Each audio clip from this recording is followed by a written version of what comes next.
ত্রয়োদশ জাতীয় সংসদ নির্বাচনে মনোনয়নপত্র গ্রহণ বাতিলে রিটার্নিং কর্মকর্তাদের দেয়া সিদ্ধান্তের বিরুদ্ধে আপিলের তৃতীয় দিন আজ। এই মুহূর্তে রাজধানীর আগারগাঁওয়ে নির্বাচন ভবনে আছেন সহকর্মী তোহা খান তামিম। সরাসরি যাব তার কাছে। তামিম, রিটার্নিং কর্মকর্তার যেই সিদ্ধান্ত, অর্থাৎ প্রার্থীদের যে মনোনয়ন বৈধ অথবা অবৈধ, এই দুই সিদ্ধান্তের বিরুদ্ধেই পক্ষে কিংবা বিপক্ষে, রিটার্নিং কর্মকর্তার সিদ্ধান্তের পক্ষে কিংবা বিপক্ষে যে আপিলের সেই তৃতীয় দিন চলছে। এবং এই তৃতীয় দিনে এসে আমরা লক্ষ্য করছি যে এখানে প্রায় 10টি বুথে এখন পর্যন্ত, অর্থাৎ দুপুর 2টা পর্যন্ত 225 জন এখন পর্যন্ত আপিল করেছেন নির্বাচন কমিশনে।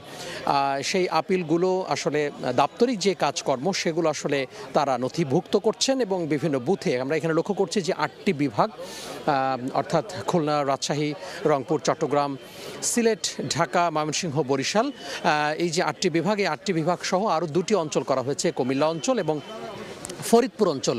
এই মোট 10টি অঞ্চলে ভাগ হয়ে এখানে আসলে যে কার্যক্রম, সে কার্যক্রম পরিচালিত হচ্ছে। দুপুর 2টা পর্যন্ত 225 জন আপিল করেছেন এখন পর্যন্ত। মূলত যে কেউ আসলে আপিল করতে পারেন। যারা অবৈধ ঘোষণা হয়েছেন তারা তো নিজেরা আপিল করছেন, আর যারা বৈধ হয়েছেন সংক্ষুব্ধ হয়ে যে কেউ এখানে আপিল করতে পারেন। সেই ব্যস্ততা বা সেই কার্যক্রমই কিন্তু আমরা এখানে লক্ষ্য করছি। পাশাপাশি একটি কেন্দ্রীয় বুথ করা হয়েছে এখানে। সেই বুথের মাধ্যমে যেই কাজের যে সমন্বয়, সেই সমন্বয় আসলে করা হচ্ছে।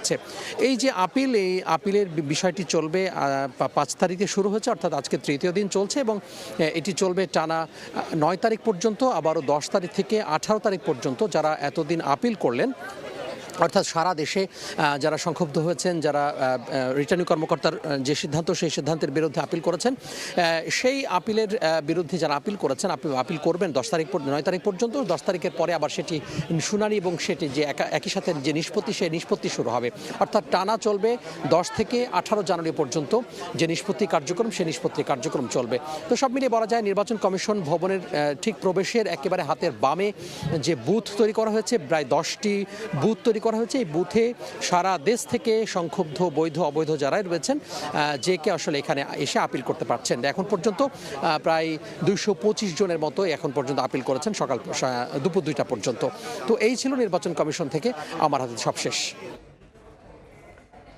নির্বাচন কমিশন ভবন থেকে সহকর্মী তোহা খান তামিম।